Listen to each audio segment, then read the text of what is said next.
इस 3 नंबर सवाल को देखिए जरा कि क्या पूछा गया है। क्यूबिट शब्द का उल्लेख निम्नलिखित में से कौन से प्रसंग में होता है। क्यूबिट शब्द जो विज्ञान प्रौद्योगिकी में चर्चा में रहता है, उसका हम यूज कहाँ पर करते हैं, किस चीज़ के लिए करते हैं। इस प्रकार के सवाल बीपीएससी में भी पूछा जाता है। ये यूपीएससी का हम लोग साइंस एंड टेक के एमसीक्यू कर रहे थे पीवाईक्यू से, जिसमें हम लोगों ने कल अंतरिक्ष प्रौद्योगिकी को ख़त्म कर लिया था। बायोटेक्नोलॉजी के कल भी सवाल किए थे हमने। आज हम लोग सूचना और संचार प्रौद्योगिकी जो है उससे जुड़े हुए सवाल करेंगे। जैसे लाईफाई आपने पढ़ा होगा, वाईफाई जो दिन भर आप यूज करते हैं वो वाईफाई, ये सब क्या है तो संचार की नई नई तकनीकें हैं जो समय के साथ बदल रही हैं और उसका हम लोग उपयोग भी करते हैं अपने जीवन में। तो इसी प्रकार के सवाल आज के वीडियो में होंगे। आप सभी का स्वागत है स्टडी फॉर यूपीएससी पीसीएस पर। ध्यान से सभी वीडियो को देखिएगा, रिवाइज कीजिएगा। इससे पहले मैंने यूपीएससी पीवाईक्यू के हिस्ट्री, ज्योग्राफी, पॉलिटी, इकोनॉमिक्स के भी कई सारे चीज़ें, साइंस कंप्लीट करवा दिया है। साइंस एंड टेक का ये तीसरा वीडियो होगा। इससे पहले 2 वीडियो अपलोड किया था मैंने, तो उन सभी वीडियोज़ को रिवाइज कीजिए। करेंट अफेयर भी अपने चैनल पर कंप्लीट हो गया है और आज हम लोग सूचना और संचार प्रौद्योगिकी के सवालों को हल करते हैं। पहले सवाल से शुरू करते हैं। एक चीज़ और है, 71 बीपीएससी के लिए अगर आपको आंसर राइटिंग के लिए जुड़ना हो तो बताइएगा। शुरू हुआ है 22 तारीख से ही, तो आप जुड़ सकते हैं। 70 के लिए तो पीटी के बाद हम लोग शुरू करेंगे। पीटी में बहुत दिन कम बचा हुआ है। अभी भी बच्चे पूछते हैं डेट आगे बढ़ेगा। बिल्कुल नहीं बढ़ेगा, 13 तारीख को ही एग्ज़ाम होगा। अब कब डेट बढ़ेगा? अब तो 12-13 दिन रह गए एग्ज़ाम के। अब डेट बढ़ने की आपको संभावना लग रही है क्या? अब अगर डेट बढ़ेगा तो वो अनएक्सपेक्टेड ही होगा। ऐसा कभी होता नहीं है कि 10 दिन पहले, 12 दिन पहले डेट बढ़े। अब स्थिर होकर कम से कम अब तो पढ़ लीजिए। अब किस चीज़ का इंतज़ार कर रहे मुझे नहीं पता।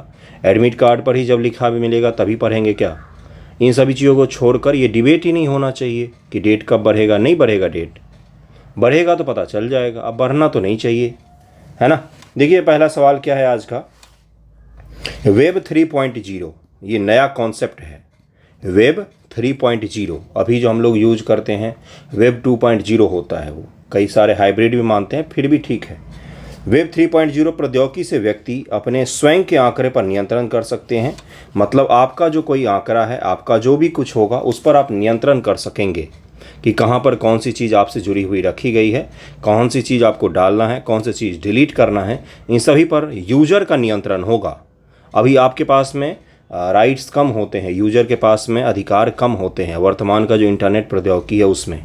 लेकिन वेब 3.0 में यूजर के पास में शक्तियाँ बढ़ेंगी। पहला स्टेटमेंट यही है। अगला है कि वेब 3.0 संसार में ब्लॉकचेन आधारित सामाजिक नेटवर्क हो सकता है। एक सोशल नेटवर्क हो सकता है, सामाजिक नेटवर्क हो सकता है।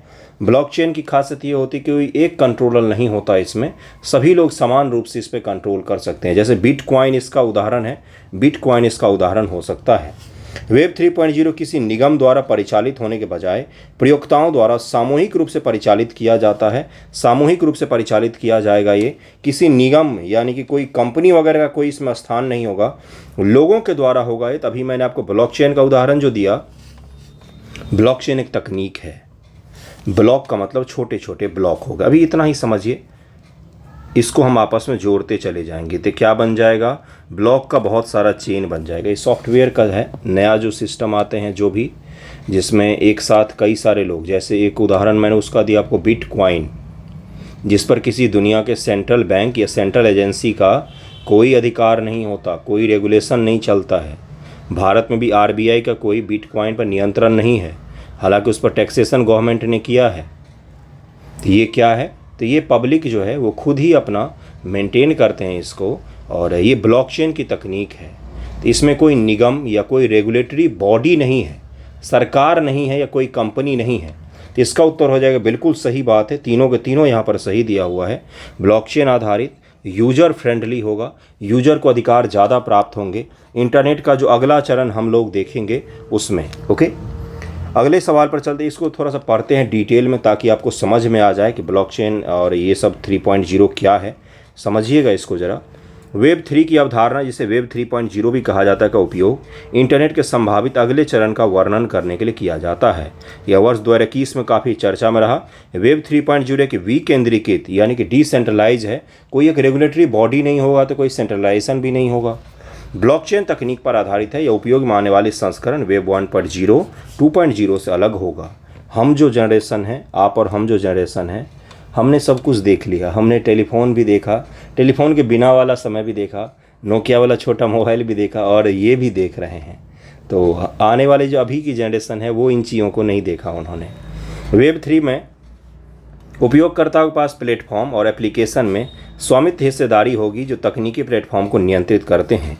ब्लॉकचेन टेक्नोलॉजी कंपनी एथोरियम के संस्थापक गेविन गुड ने वर्ष 2014 में पहली बार वेब 3 का इस्तेमाल किया था, और पिछले कुछ वर्षों में कई अन्य लोगों ने वेब 3 के विचार को आगे बढ़ाया है, जोड़ा है कि वेब 3.0 जो होगा ये यूजर फ्रेंडली होगा। इसमें क्या क्या होगा?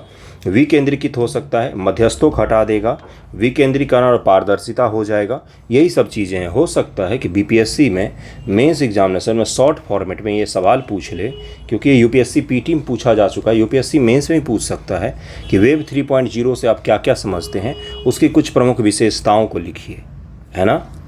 अगला सवाल देखिए क्या है। सॉफ्टवेयर सेवा के रूप में, सॉफ्टवेयर एज ए सर्विस के संदर्भ में निम्नलिखित कथनों पर विचार कीजिए। ये कठिन सवाल है, इसको समझ के हम लोग आगे बढ़ जाएंगे। इतना डिटेल सवाल बीपीएससी में नहीं पूछा जाता है। एसएएस क्रयकर्ता प्रयोक्ता अंतरा पृष्ठ को अपनी आवश्यकता अनुसार निर्धारित कर आंकड़ों के क्षेत्र में बदलाव कर सकते हैं। एसएएस प्रयोक्ता अपनी चल युक्तियों यानी कि मोबाइल डिवाइसेस के माध्यम से अपने आंकड़ों तक पहुंच बना सकते हैं। आउटलुक, हॉटमेल और याहू मेल एसएएस के रूप में है, सॉफ्टवेयर एज ए सर्विस के रूप में है। आउटलुक, हॉटमेल और याहू, आउटलुक का नाम इन्होंने क्यों दिया, ये तो कब का बीत गया ये सब चीज़ें। हॉटमेल भी अब बहुत कम लोग यूज़ करते हैं, जो माइक्रोसॉफ्ट के परमानेंट यूजर होते हैं वही यूज़ करते हैं। याहू भी कोई यूज़ नहीं करता, गूगल लोग यूज़ करते हैं। फिर भी देखिए यहाँ पर क्या इसका आंसर होगा। इसका आंसर हो जाएगा, तीनों के तीनों कथन यहाँ पर सही दिया हुआ है, software as a service. SaaS software delivery का एक तरीका है जो इंटरनेट कनेक्शन वेब ब्राउज़र के साथ किसी भी डिवाइस से डेटा एक्सेस करने की अनुमति देता है।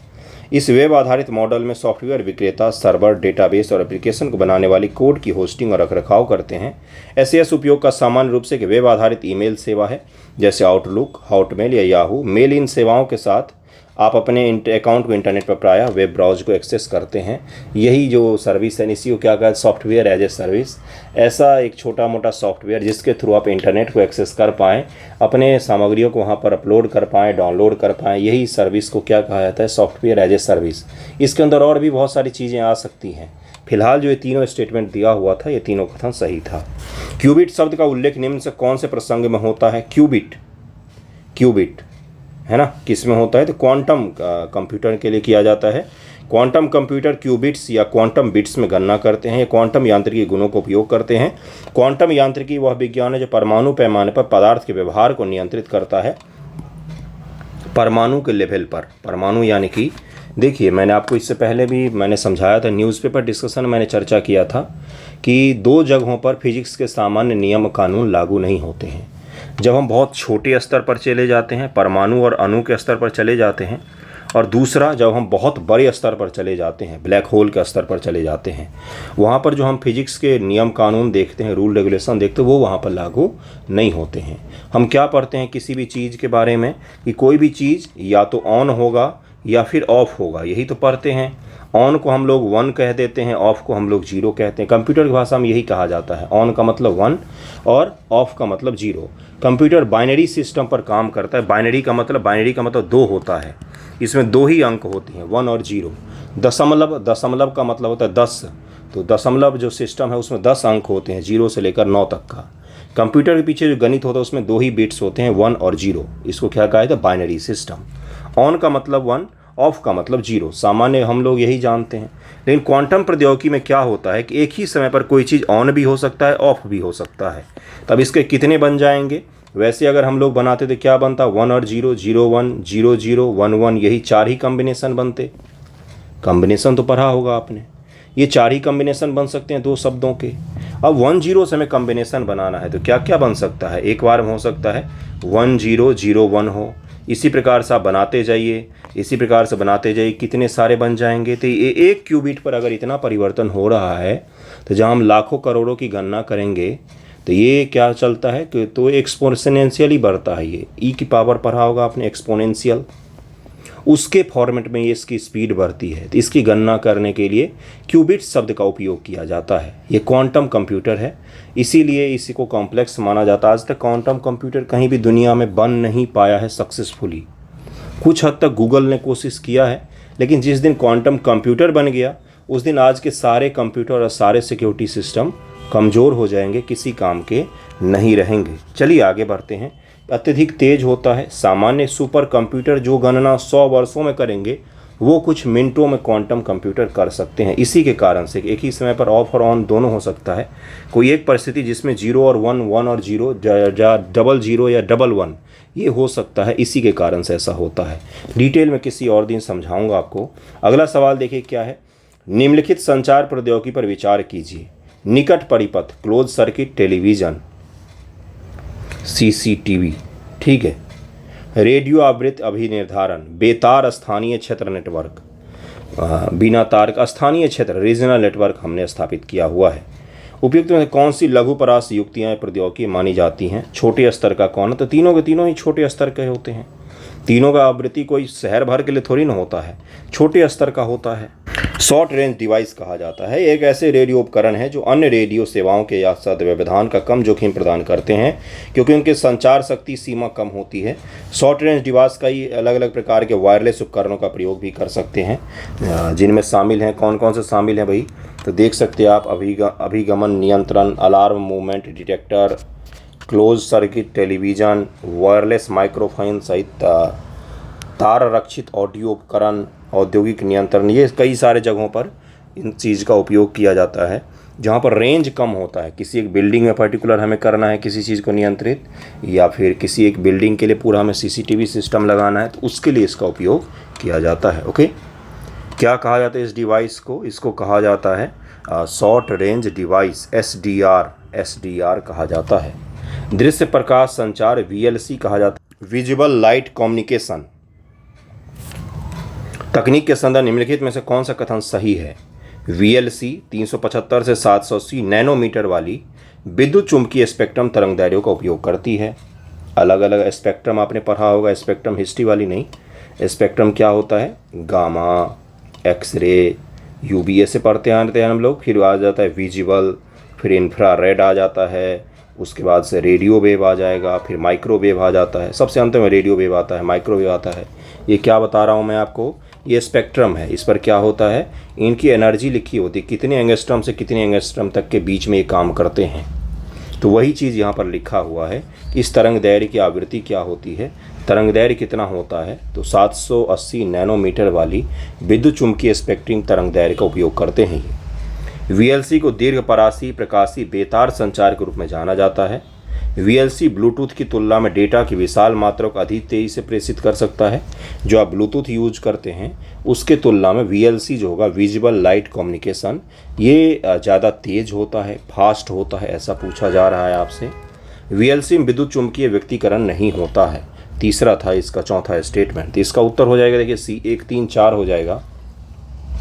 1, 3, 4 सही है यहाँ पर, 1, 3, 4 सही है यहाँ पर। दूसरा इसलिए गलत था क्योंकि उन्होंने बोल दिया कि दीर्घ, जबकि ये शॉर्ट रेंज के लिए यूज किया जाता है, शॉर्ट रेंज के लिए यूज किया जाता है, दीर्घ के लिए इसका उपयोग नहीं होता, इसलिए दूसरा गलत है। दृश्य प्रकाश संचार विद्युत चुंबकीय स्पेक्ट्रम 375 से 780 नैनोमीटर तरंगदैर्घ्य का उपयोग करती है, इसलिए पहला कथन सही था। 100% फैक्चुअल सवाल है, कुछ कॉन्सेप्चुअल नहीं है इसमें। ये एक नया तकनीक है कम्युनिकेशन करने का, संचार करने का, किसी एक चीज़ से दूसरी चीज़ को कनेक्ट करने का। दृश्य प्रकाश संचार एक वायरलेस विधि है जो प्रकाश के साथ डेटा की उच्च गति को संचरण को सक्षम बनाता है। विजुअल लाइट के थ्रू में हम डेटा, यानी कि किसी फोटो, वीडियो, ऑडियो, इंटरनेट, कुछ भी आप एक जगह से दूसरी जगह भेज रहे हैं, यह डेटा प्रकाश स्रोत द्वारा बंद प्रकाश की तीव्रता को संशोधित करके प्रसारित किया जाता है। दृश्य प्रकाश संचार लघुपरासी शॉर्ट रेंज होता है, इसीलिए दूसरा स्टेटमेंट गलत दिया हुआ था।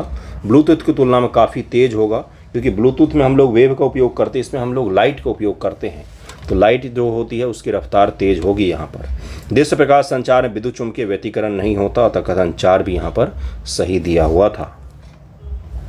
अगला सवाल है LTE। अब ये क्या होता है? जियो इतनी बार यूज किया है, 4G इतना यूज करते हैं, ऊपर लिखा आता है VoLTE, है ना, लिखा आता है ना आपके सिम पर VoLTE++ ऐसे लिखा आता है। 4G जब यूज करते हैं तो क्या होता है ये। संचार प्रौद्योगिकी के संदर्भ में LTE लॉन्ग टर्म इवोल्यूशन और VoLTE voice over long term revolution के बीच का क्या अंतर होता है, यही पूछा गया है आपसे। इसमें यही पूछा गया है 4G स्पीड और 3GPP speed, third generation partnership project, इसमें पूछा गया है अंतर क्या होता है। इसका उत्तर डी दिया हुआ है, दोनों कथन गलत है। LTE को साधारणतः 3G के रूप में विपणित किया जाता है, VoLTE को साधारणतः उन्नत 3G के रूप में विपणित किया जाता है। अगला देखिए, LTE डेटा ओनली तकनीक है और VoLTE वॉइस ओनली तकनीक है। ये दोनों स्टेटमेंट गलत हैं यहाँ पर। LTE यानी कि लॉन्ग टर्म इवोल्यूशन एक 4G नेटवर्क होता है, पर वर्तमान में इसकी स्पीड उतनी नहीं है जितना 3GPP third generation partnership project ने ऑन पेपर निर्धारित किया था। इस टेक्नोलॉजी का पूरी तरह से विकास होना अभी भी बाकी है। अपने यहाँ पर 5G भी अब आ गया है, लेकिन 4G पर अभी भी आप YouTube वीडियो अपलोड नहीं कर सकते हैं शहरी भागों में। ग्रामीण भाग में अपलोड हो जाता है वीडियो आसानी से, शहरी भागों में अपलोड नहीं होता है क्योंकि यहाँ पर नेटवर्क पर ज़्यादा डेंसिटी है। LTE को हम 3G और ट्रू 4G के बीच के नेटवर्क निर्माण 4G मान सकते हैं। LTE को हम लोग क्या मानते हैं, निर्माणाधीन 4G है, अभी ये बन ही रहा है। LTE नेटवर्क की मार्केटिंग कंपनियों द्वारा अक्सर 4G LTE बोलकर की जाती है। LTE नेटवर्क कॉलिंग और इंटरनेट का प्रयोग एक साथ सपोर्ट कर भी सकता है और नहीं भी।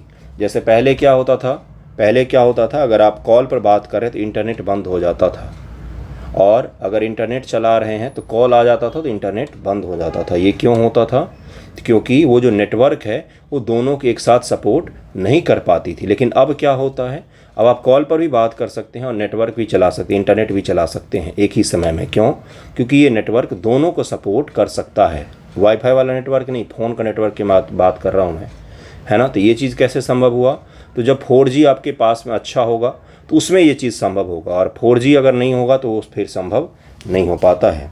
इस नेटवर्क पर कॉलिंग और डेटा एक साथ उपयोग करते वक्त वॉइस कॉल की क्वालिटी ख़राब हो सकती है। थियोरेटिकली LTE नेटवर्क 100 Mbps तक की डाउनलोड स्पीड और 50 Mbps तक की अपलोड स्पीड देती है। थियोरेटिकली है, लेकिन हकीकत में इतना नहीं मिल पाता है आज भी भारत में आपको। LTE में HD वीडियो कॉल करने के लिए थर्ड पार्टी ऐप जैसे स्काइप, गूगल, व्हाट्सएप आदि का सहारा लेना पड़ता है आपको HD वीडियो कॉल वगैरह करने के लिए। ओके, अगला सवाल देखिए क्या है। उससे पहले छोटा सा और समझा देता हूँ VoLTE के बारे में। VoLTE जो जियो आपने शुरू किया था ना 2016-17 का समय याद कीजिए, जब जियो के लिए लंबे लंबे लाइन में लगते थे हम लोग, तो वही चीज़ है ये। क्या है, इसमें कॉल और इंटरनेट दोनों एक साथ चलता है। जियो वाला जो सिस्टम था, कॉलिंग और डेटा के एक साथ उपयोग करते वक्त वॉइस कॉल की क्वालिटी ख़राब नहीं होती। इसमें VoLTE में आसानी से वीडियो कॉल कर सकते हैं। इससे HD वीडियो कॉल करने में थर्ड पार्टी ऐप की ज़रूरत नहीं पड़ती है। जैसे आपने अगर फ़ोन का कॉल वाला खोलिए, उसमें नीचे वीडियो कॉल का भी ऑप्शन आता रहता है ना। आपको कोई और ऐप की ज़रूरत नहीं पड़ती, आप डायरेक्ट इससे कॉल कर सकते वीडियो कॉल। तो ये कैसे संभव होता है, तो VoLTE नेटवर्क में ही ये चीज़ संभव हो पाता है। ठीक है, आई होप आपको समझ में आ रहा होगा। भारत में एयरटेल ने 2012 में पहली बार LTE नेटवर्क सेवा शुरू की थी, और रिलायंस जियो ने भारत में VoLTE सर्विस देने वाली पहली टेलीकॉम कंपनी बनी थी जिसने 4G वगैरह को लेकर जियो को लॉन्च किया था। ओके, अगला सवाल देखिए क्या है। मनोरंजन हेतु डिजिटल प्रौद्योगिकी के संदर्भ में निम्नलिखित कथनों पर विचार कीजिए। UPSC में जो सबसे कठिन सवाल पूछे जाते हैं साइंस एंड टेक में, उसमें सबसे ज़्यादा कठिन बायोटेक्नोलॉजी के सवाल होते हैं और संचार प्रौद्योगिकी के सवाल होते हैं। ये आम दिन में हम लोग उपयोग करते हैं, लेकिन हम इसको कभी समझ नहीं पाते हैं क्योंकि कभी इंटरेस्ट से पढ़ते नहीं इसके बारे में। देखिए क्या है, सर्ववर्धित वास्तविकता, इसको आसान भाषा में कहा है तो ऑगमेंटेड रियलिटी AR कहा जाता है। एक छद्म वातावरण सृजित हो जाता है और भौतिक संसार पूरी तरह से बाहर हो जाता है। AR क्या है, तो एक छद्म यानी कि एक वर्चुअल आपके पास में दुनिया क्रिएट हो जाएगी, और जो रियल दुनिया है उससे आप बिल्कुल ही कट जाते हैं।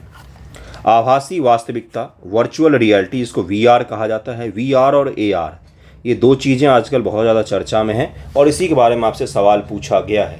मेटावर्स वगैरह आपने देखा है क्या? फेसबुक कंपनी ने अपना नाम फेसबुक से मेटा क्यों कर लिया? इसी कारण से, क्योंकि मेटावर्स जैसी चीज़ें हैं ये भविष्य है, आने वाले समय में इसका उपयोग और भी ज़्यादा होगा। देखिए क्या है, कंप्यूटर द्वारा सृजित प्रतिमाएं वास्तविक जीवन के वस्तुओं या परिवेशों पर प्रक्षेपित हो जाती हैं। कंप्यूटर द्वारा सृजित जो चीज़ें होती हैं वो वास्तविक जीवन के आप में दिखने लग जाएगा। AR व्यक्तियों को संसार विद्यमान रहने देता है और स्मार्टफोन या PC के कैमरे का उपयोग कर अनुभव को उन्नत करता है। ऑगमेंटेड रियलिटी, वीआर संसार को पृथक कर देता है। वीआर आपको बिल्कुल ही वर्चुअल दुनिया में ले जाएगा, आपको इस वास्तविक दुनिया से अलग कर देगा। जो व्यक्ति को एक अलग धरातल पर ले जाकर उसे पूर्ण निमग्नता का अनुभव प्रदान करता है, उसको 100% आपको लगेगा किसी और ही दुनिया में आ गए हैं। वीआर में वही चीज़ होता है, वर्चुअल रियलिटी में वही होता है। वर्चुअल रियलिटी वाला उपकरण भी मिलता है ऑनलाइन, कई सारे लोग यूज भी कर रहे होंगे। इसका उत्तर हो जाएगा 3 और 4 यहाँ पर सही दिया हुआ है।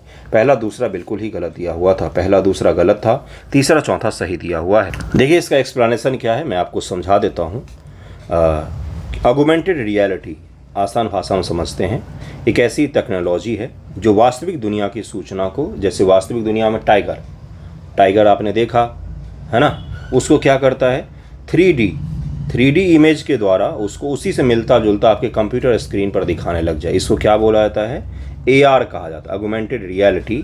कि वो चीज़ रियल नहीं है लेकिन 100% रियल के जैसा प्रतीत होगा आपको कंप्यूटर के स्क्रीन पर, और आपके फ़ोन पर भी AR को आसानी से बनाया जा सकता है। इसको क्या कहा जाता है, ऑगमेंटेड रियलिटी कहा जाता है। VR क्या होता है, VR को आपको एक्सेस करने के लिए विशेष उपकरण की आवश्यकता पड़ती है। जैसे एप्पल टीवी, जो अभी कुछ दिन पहले ही एप्पल ग्लास करके ऐसा ही कोई प्रोडक्ट लॉन्च हुआ था, 3-3.5 लाख का चश्मा जैसा होता है, उसको आप लगा लीजिए तो आप वास्तविक दुनिया से बिल्कुल ही कट जाएंगे, अलग ही दुनिया में होंगे आप, है ना। आभास वैसा होता है। इसरो ने अपना पहला ऑगमेंटेड रियलिटी एप्लीकेशन साकार नामक से तैयार किया था। क्या नाम है उसका, साकार नाम है। वर्चुअल रियलिटी आभासी दुनिया का निर्माण करने संबंधित, जिसके साथ उपयोगकर्ता अंतः क्रिया कर सकते हैं। आभासी दुनिया इस तरह से बनाई जाती है, उपयोगकर्ता इस बात में अंतर नहीं कर पाता है क्या वास्तविक है और क्या नहीं। VR हेलमेट या चश्मे जैसे Google Cardboard, Samsung Gear VR, Oculus Rift, ये सब क्या है, तो VR को एक्सेस करने का अलग अलग उपकरण है, जिसको आप जब आंख पर लगा लेंगे तो आप VR को एक्सेस कर पाएंगे। कई सारे आपने YouTube शॉर्ट्स देखे होंगे या फिर इंस्टाग्राम रील देखे होंगे, जिसमें कोई व्यक्ति VR लगाकर गेम खेल रहा होता है या तो फिर वो पहाड़ चढ़ रहा होता है, उसको सच में आभास होता है कि मैं गिर रहा हूँ, तो वो VR ही होता है, उसी को वर्चुअल रियलिटी कहा जाता है। ओके, ये डे बाय डे वाली चीज़ें थी, आपसे पूछ लिया गया। अगला सवाल देखिए क्या है, डिजिटल हस्ताक्षर क्या होता है, डिजिटल सिग्नेचर क्या होता है, ये पूछा गया है आपसे।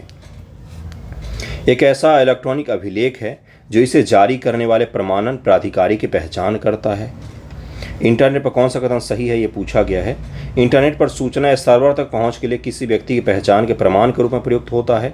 इलेक्ट्रॉनिक दस्तावेज पर हस्ताक्षर करने की इलेक्ट्रॉनिक पद्धति है और सुनिश्चित करता है कि मूल अंश अपरिवर्तित है। इसका जो मूल अंश वह है वो अपरिवर्तित है। भाषा बहुत ख़राब होती है, फिर भी मैं आपको समझाऊंगा।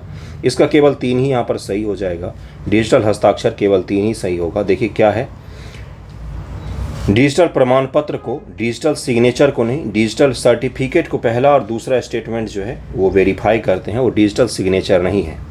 डिजिटल हस्ताक्षर किसी डिजिटली संदेश या दस्तावेज की प्रमाणिकता को निरूपित करने के लिए एक गणितीय कॉम्बिनेशन है। ठीक है, यह मान्य डिजिटल हस्ताक्षर प्राप्तकर्ता को यह विश्वास दिलाता है कि संदेश किसी ज्ञात प्रेषक द्वारा ही तैयार किया गया है, उसे पारगमन में बदला नहीं गया है। जैसे मैं आपको कोई मैसेज करूंगा तो वो क्या हो जाएगा एक तरीके से कि मैंने ही किया है, उसका क्या प्रमाण होगा, जो उसका प्रमाण होगा वही मेरा डिजिटल हस्ताक्षर हो जाएगा। यहाँ पर आपको समझ में आ रहा है, डिजिटल हस्ताक्षर का मतलब ये नहीं है जो मैं अभी कर रहा हूँ, ये नहीं है, ये तो मेरा हस्ताक्षर हो गया। डिजिटल हस्ताक्षर जो डिजिटली आपको यूनिक बनाता है और वो फिर किसी और का नहीं हो सकता है। ओके, एक प्रकार का इलेक्ट्रॉनिक दस्तावेज पर हस्ताक्षर करने की पद्धति है जिसमें मूल अंश अपरिवर्तित रहता है। इस दृष्टिकोण के साथ कथन 3 यहाँ पर केवल सही होगा, पहला दूसरा यहाँ पर गलत हो जाएगा। अगला सवाल देखिए क्या है, बड़ा सा स्टेटमेंट दिया हुआ है। जब आप सुबह अपने स्मार्टफोन का अलार्म बजता है आपके, तो आप उठ जाते हो, अलार्म को बंद करने के लिए उसे थपकी देते हैं, जिससे आपका गीजर स्वतः ही चल पड़ता है। जैसे ही आप सुबह में उठे, आपके घर के जितने सामान हैं, गीजर, रेफ्रिजरेटर, फ्रिज, टीवी, आपके घर की बत्ती, ये सब दूर की चीज़ें नहीं है, हो रहा है दुनिया में, वो अभी भी हो रहा है, आप भी कर सकते हैं। और पैसा खर्चा करना पड़ता है इसके लिए। आपका कार है ना, ये सब कुछ एक इंटरनेट से जुड़ा हुआ है, इंटरनेट से जुड़ा हुआ है। जैसे ही आप सुबह में उठे, आपको ऑफिस जाना, आपका पानी अपने आप गर्म होने लग जाएगा, रेफ्रिजरेटर अपने आप चालू हो जाएगा, जो भी चीज़ है, खाना बनाने वाली मशीन खाना बनाने लग जाएगा, या जो आपका ओवन है वो आपके खाने को गर्म करने लग जाएगा। आपका टीवी चलने लग जाएगा, वो न्यूज़ दिखा सकता है आपको। आपके घर के आप जैसे ही घर से निकल कर चले जाएंगे तो बत्ती अपने आप बंद हो जाएगी। घर से दूर बैठे बैठे एसी को बंद कर सकते हैं। ये चीज़ें कैसी होती है? इंटरनेट ऑफ थिंग्स, थिंग्स का मतलब सामान हो गया, इंटरनेट इनको कहा जाता है। इंटरनेट के माध्यम से हर चीज़ जुड़ा हुआ है और अपने आपने सेट किया हुआ है हर चीज़ को, तो अपने आप समय पर वो सब चीज़ें होने लग जाती है। इंटरनेट के माध्यम से जुड़े हुए होते हैं, इन्हीं को कहा जाता है इंटरनेट ऑफ थिंग्स कहा जाता है। इंटरनेट ऑफ थिंग्स कहा जाता है। इतना बड़ा पढ़ने की आवश्यकता नहीं थी। इंटरनेट ऑफ थिंग्स कहा जाता है। इसका उत्तर बी हो जाएगा। वानाक्राई, पेट्रा और इंटर्न ब्लू, ये सब क्या है? वानाक्राई, पेट्रिया इसको कहा जाता है। ये सब क्या है? तो ये सब क्या था? रैंसमवेयर थे। रैंसमवेयर यानी कि एक प्रकार का ऐसा वायरस कंप्यूटर का जो आपके कंप्यूटर को क्या करती है? तो फ्रीज कर देती है, आपका सारा डेटा सील कर देगी। आप कुछ नहीं कर पाएंगे उस कंप्यूटर पर, कुछ भी नहीं कर पाएंगे। ऑफ ऑन कर लीजिए, कुछ भी कर लीजिए, कुछ नहीं हटेगा। उसके बाद आपको बोलती है कि इस नंबर पर इतना रुपया भेज दीजिए, आपका कंप्यूटर तुरंत चालू हो जाएगा। इसी को क्या कहा जाता है? रैंसमवेयर। रैंसम मांगा जा रहा है आपसे पैसा मांगा जा रहा है। किसके लिए? तो आप ही के सामान को आपको फिर से लौटाने के लिए। ये क्या था? तो एक प्रकार साइबर आक्रमण था। ये सारे के सारे साइबर आक्रमण थे, सारे के सारे साइबर आक्रमण थे। इसका उत्तर क्या हो जाएगा? सी हो जाएगा। पहचान प्लेटफॉर्म आधार ओपन एप्लीकेशन प्रोग्रामिंग इंटरफेस उपलब्ध करवाता है। इसका क्या अभिप्राय है? आधार एक एपीआई उपलब्ध करवाता है, एप्लीकेशन प्रोग्रामिंग इंटरफेस। इसका क्या अभिप्राय है? एपीआई का क्या मतलब होता है? आए दिन चर्चा में रहता है एपीआई। उसका क्या मतलब होता है? जैसे गूगल अर्थ का एपीआई हम लोग यूज करते थे जब कॉलेज के लिए ऐप बनाया था उस समय। तो ये क्या है? तो एपीआई यूज करते हैं आप किसी भी चीज़ का। क्या करते हैं? उसका क्या है? उसका मतलब क्या है? ये पूछा जा रहा है। इसे किसी भी इलेक्ट्रॉनिक उपकरण के साथ एकीकृत किया जा सकता है। बिल्कुल सही हो जाएगा। आइरिस का उपयोग कर ऑनलाइन प्रमाणीकरण संभव है। बिल्कुल सही। जैसे आप सिम लेने जाते हैं, वहाँ पर आपका थंब लेता है और आपका आँख लेता है या थंब लेगा, उसके पश्चात से आपका आधार नंबर लेगा और तुरंत सिम दे देगा। तो कहाँ से उसने एक्सेस किया? तो आधार का एपीआई का इस्तेमाल किया था उस सिम प्रोवाइडर ने, और उसके थ्रू में आपका उसने क्या कर लिया? प्रमाणीकरण कर लिया। आधार के डेटा को भी नुकसान नहीं पहुंचा, बस उसने वेरीफाई करके बता दिया कि ये व्यक्ति है। तो ये चीज़ कैसे संभव हो पाया? उस बीच में आधार का एपीआई काम आया। आधार का एपीआई, आधार पूरा एक्सेस का पूरा डेटा नहीं दिया उसको, बस एपीआई दे दिया जिससे वो प्रमाणित कर सके। अपना कोई भी उसका सॉफ्टवेयर है, कोई भी इलेक्ट्रॉनिक उसका उपकरण है, उसके साथ में इसको इंटीग्रेट कर सकता है, जोड़ सकता है, जिससे उसको उपयोग किया जा सके। इसी को क्या कहा जाता है? एपीआई कहा जाता है। कई सारे बड़े बड़े सॉफ्टवेयर होते हैं, एप्लीकेशन होते हैं जिनका एपीआई आसानी से उपलब्ध हो जाता है। देखिए अगला सवाल क्या है? डिजिटल भुगतान के संदर्भ में भीम यूपीआई के बारे में आपसे सवाल पूछा गया है। यूपीआई दिन भर उपयोग करते हैं, उसी के बारे में सवाल है। भीम ऐप उपयोग करने वाले के लिए यह ऐप यूपीआई सक्षम बैंक खाते से किसी को धन का हस्तांतरण करना संभव बनाएगा। भीम यूपीआई के थ्रू आप धन हस्तांतरण मतलब ट्रांजैक्शन कर सकते हैं क्या? जहां एक चिप पिन डेबिट कार्ड में प्रमाणीकरण के 4 घटक होते हैं, वहीं भीम ऐप में प्रमाणीकरण के सिर्फ 2 घटक होंगे। मतलब चिप लगा हुआ अगर डेबिट कार्ड है तो उसमें 4 स्तरों पर वेरीफाई किया जाता है, लेकिन भीम यूपीआई में 2 ही स्तरों पर वेरीफाई किया जाता है क्या? तो केवल पहला सही हो जाएगा, दूसरा गलत हो जाएगा। दूसरा क्यों गलत हो जाएगा? भीम ऐप में प्रमाणीकरण के लिए 3 घटक होते हैं। 100% फैक्चुअल सवाल है। 3 घटक होते हैं। पहले चरण में ऐप को mobile device ID, mobile number से जोड़ा जाता है। दूसरे चरण में प्रयोगकर्ता अपने बैंक खाते को भीम ऐप से जोड़ता है। तीसरे चरण प्रयोगकर्ता को ट्रांजैक्शन के लिए यूपीआई पिन डालना पड़ता है। पहले मोबाइल हो गया, दूसरा आपका बैंक हो गया और तीसरा आपका पिन हो गया। तो 3 स्तर का हो गया ना, 3 स्तर का हो गया ना। ये क्या हो गया? तो ये आपके यूपीआई में उपयोग होता है। ये भीम यूपीआई या कोई भी यूपीआई अगर आप यूज करते हो उसमें 3 स्तर का उपयोग किया जाता है। अगला सवाल देखिए क्या है? आधार कार्ड का प्रयोग नागरिकता या अधिवास के प्रमाण के रूप में किया जा सकता है। नागरिकता के उपयोग के लिए आधार कार्ड कोई प्रमाण नहीं है। नागरिकता भारत के आधार कार्ड से प्रमाणित नहीं होती है। आधार कार्ड का मतलब ये नहीं कि भारत के नागरिक हैं आप। बिल्कुल सही सुन रहे हैं आप। एक बार जारी करने के पश्चात इसे निर्गत करने वाला प्राधिकरण आधार संख्या को निष्क्रिय या लुप्त नहीं कर सकता। बिल्कुल कर सकता है।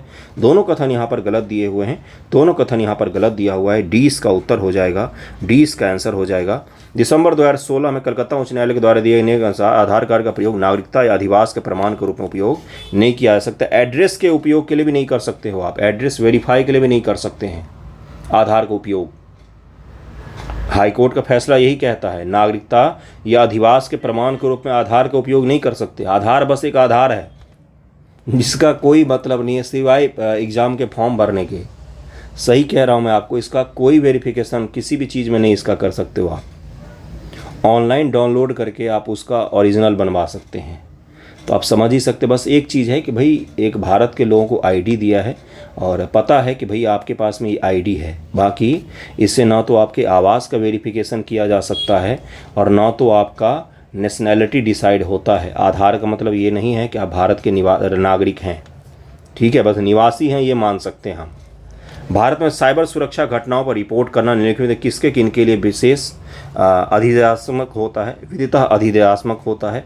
तो भारत में सेवा प्रदाता, डेटा सेंटर और कॉर्पोरेट निकाय तीनों के तीनों कोई भी अगर इस प्रकार के साइबर क्राइम होता है तो आईटी एक्ट 2000 के अनुसार और केंद्रीय सूचना प्रौद्योगिकी नियम 2013 के अनुसार इनको रिपोर्ट करना अनिवार्य है। अगला सवाल है लाइफाई तकनीक, जिस पर आज हम लोग वीडियो को एंड करेंगे। देखिए क्या है लाइफाई तकनीक। देखिए मैं क्या करूँ, अब हिंदी का भाषा ही ऐसा है साइंस एंड टेक का, तो इसी भाषा में पढ़ना पड़ेगा ना। मैं तो अपने हिसाब से आपको समझाने की पूरी कोशिश कर ही रहा हूँ। लाइफाई तकनीक क्या होता है बंधुओं, आपके घर में जो लाइट बल्ब अभी जल रही है, ट्यूबलाइट, उसके थ्रू आप इंटरनेट चलाने लग जाएं। अभी राउटर लगा होगा कोई वाईफाई का या मोबाइल का अपना आपका इंटरनेट होगा, वो जो लाइट बल्ब लगा हुआ है उसके थ्रू में आप क्या करने लग जाएं, इंटरनेट को एक्सेस करने लग जाएं। उसी को लाइफाई कहा जाता है ना। उच्च गति डेटा संचरण के प्रकाश को माध्यम के रूप में प्रयुक्त करना, यह एक बेतार प्रौद्योगिकी और वाईफाई से कई गुना तीव्रतर है। बिल्कुल सही, दोनों सही हो जाएगा। वाईफाई में अभी भी हम लोग इसमें लाइफाई में किसका उपयोग करते हैं, तो लाइट का उपयोग करते हैं डेटा को भेजने के लिए। तो दुनिया में प्रकाश से भी तेज़ी कुछ चीज़ चलती है क्या, नहीं चलती है, तो ये सबसे तेज़ माध्यम होगा। और बेतार का मतलब होता है कोई वायर नहीं, बिल्कुल नहीं, वायर नहीं चाहिए। तार वाला कौन सा इंटरनेट हो गया। तो पहले के अगर आपने कंप्यूटर में जो घर में हम लोग इंटरनेट लगवाते, जैसे BSNL का वायर लगता था, याद कीजिए CPU के पीछे, तो वो क्या था, वो तार नेटवर्क था, है ना, तार संचार है, वायर के थ्रू में जुड़ा हुआ है। और ये क्या है, तो बेतार प्रौद्योगिकी है। आपके वाईफाई जो फ़ोन है वो क्या है, बेतार है। वाईफाई में भले आपका तार लगा हुआ है लेकिन आपके फ़ोन को वाईफाई से कनेक्ट करने के लिए कोई वायर नहीं चाहिए, इसलिए इसको बेतार कहा जाता है। ये भी बेतार होगा, बेतार टेक्नोलॉजी होगा। स्टारलिंक अभी जो आने वाला है भारत में, वो भी क्या बेतार होगा। स्टारलिंक आ जाएगा तो ये जियो और ये सारे उड़ जाएंगे, एयरटेल वेयरटेल सब जाने वाले हैं, इसलिए भारत सरकार उसको आने नहीं दे रही भारत में। स्टारलिंक कुछ नहीं है, सैटेलाइट के थ्रू में आप इंटरनेट का एक्सेस कर पाएंगे कहीं भी। आप गांव में हैं, पहाड़ पर हैं, एक एंटीना लगाइए अपने घर पर स्टारलिंक का और उसका डब्बा लगाइए और उससे घर में इंटरनेट चलाइए, सुपर फास्ट इंटरनेट चलेगा। कोई मौसम का भी प्रभाव नहीं पड़ता उस पर। वो किसके थ्रू होता है, तो उन्होंने 3600 से ज़्यादा सैटेलाइट भेजे हैं और उसके थ्रू में पूरे दुनिया को कवर कर रहे हैं धीरे धीरे। तो भारत में भी आने की कोशिश कर रहे हैं लेकिन भारत में घुसने नहीं दिया जा रहा है। अपने देश की एक कंपनी है जो इस चीज़ को लेकर काम कर रही है सैटेलाइट इंटरनेट के लिए, वो है जियो, जिसने बेल्जियम के कंपनी के साथ मिलकर स्टारलिंक जैसा ही प्रोजेक्ट डिज़ाइन किया है, जियो रिलायंस। क्योंकि स्टारलिंक आएगा तो सबसे पहले जो बड़े बड़े एयरटेल और आइडिया और जियो ये सारे निपटने वाले हैं। तो इसको ध्यान रखिए कि इसको लाइफाई तकनीक कहा जाता है। 2011 में स्कॉटलैंड के एडिनबर्ग यूनिवर्सिटी के साइंटिस्ट हेराल्ड हैस के द्वारा खोजी गई लाइफाई एक हाई स्पीड तकनीक है जो दृश्य प्रकाश के जरिए डेटा का ट्रांसमिशन करती है। अतः कथन 1 सत्य है, यह एक बेतार प्रौद्योगिकी जिसकी स्पीड वाईफाई के मुकाबले 100 गुना से अधिक होती है। अभी जो आपका वाईफाई चल रहा होगा उसके तुलना में 100 गुना अधिक होती है। आप समझिए कितना हाई स्पीड होगा, है ना। आज यहीं तक रखते हैं। अगले वीडियो में हम लोग रक्षा प्रौद्योगिकी और बायोटेक्नोलॉजी का जो भी बचा हुआ सवाल है, 10-15 सवाल बायोटेक के हैं, अब बाकी रक्षा प्रौद्योगिकी के 10 सवाल हैं, उन सभी को हम लोग कर लेंगे। Okay, thank you so much आप सभी का।